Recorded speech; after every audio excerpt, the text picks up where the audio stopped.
A very good morning. I'm Shanali from Behind Me International Media and you're watching our morning bulletin, and we're starting off with local news.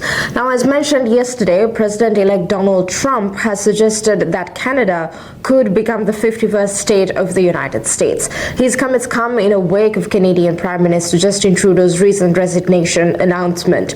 The proposal has been firmly rejected by Canadian officials.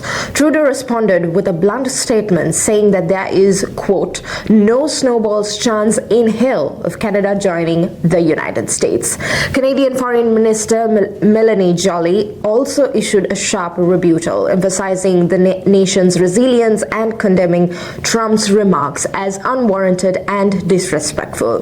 This isn't the first time President-elect Trump has expressed territorial ambitions. He previously proposed acquiring Greenland and reclaiming the Panama Canal. These statements have sparked significant international criticism and concern from global leaders. As the story unfolds, reactions from both Canadian and international politics circles continue to pour in. Now, Canadians planning a trip to Europe can breathe a sigh of relief for now, as the rollout of a new travel permit requirement has been delayed. The European Travel Information and Authorization System, or the ETIAS, was originally set to launch last year. Once implemented, it will require Canadian passport holders and other visa-exempt travelers to apply to entry approval before visiting European countries for short stays. To support ETIAS, the European Commission is developing an automated entry-exit system, or EES, to track non-EU nationals entering and leaving their destinations. Officials say that significant progress has been made, but the system is now expected to launch by the end of 2024. For now, Canadians can continue traveling to Europe without the additional permit, but changes are on the horizon. Still on local news, after weeks of delays due to the postal strike, Canada Post says that full service for domestic parcels has resumed and on-time delivery guarantees are back to effect. While mail services are returning to normal, Canada Post warns that some delays will continue as it works through a backlog of deliveries. The Crown Corporation is still handling higher than usual volumes, and transaction mail, including letters, bills and statements, could take several extra days to arrive. Businesses should also anticipate delays in neighborhood mails, while international shipments will take longer than usual to process. Despite the setbacks, Canada Post is thanking Canadians for their patience as it works to restore operations safely and efficiently. Moving on to international news now, Indian Prime Minister Narendra Modi is set to visit Sri Lanka later this year, as confirmed by the Indian High Commission in Colombo. While the exact dates are yet to be finalized, discussions are underway. The visit comes following an invitation from Sri Lankan President Anurukumara Dissanayake during his trip to New Delhi in December, his first foreign visit since taking office in September, underscoring the strong Indo-Lanka ties. This will be Modi's third visit to Sri Lanka, following previous trips between 2015 and 2017.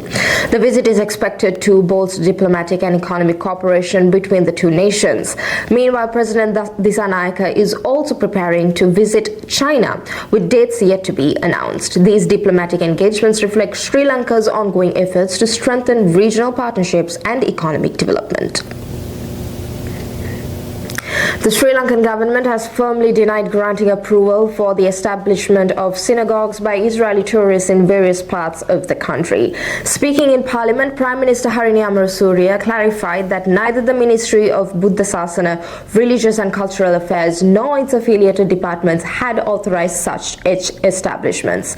She further revealed that the Foreign Ministry has been engaged to address the matter, emphasizing the government's commitment to halting these activities. The Prime Minister highlighted that 25,514 Israelis visited Sri Lanka in 2024 and reiterated that there are no provisions in Sri Lankan law allowing foreigners to conduct business activities on tourist visas. Prime Minister Amarasuriya also confirmed that the government had not issued any visa permitting Israeli nationals to conduct business in the country, stressing that such actions are violations of Sri Lankan law.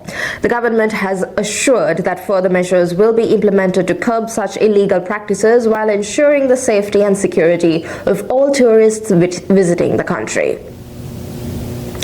And finally, I'm ending off with our weather report for the 8th of January 2025 in Mississauga. So we are in for a cold and snowy day with a light to moderate snowfall expected throughout the morning and into the afternoon. Snow accumulations could reach to 2 to 4 inches or 5 to 10 centimeters. So be prepared for slippery roads and reduced visibility during your commute. The high today will reach just -8 degrees Celsius, while the overnight low drops to -11 degrees Celsius. Winds will be coming from the northwest at 25 to 32 kilometers per hour, with gusts up to 48 kilometers per hour, making it feel even colder when wind chills values near -20 degrees Celsius.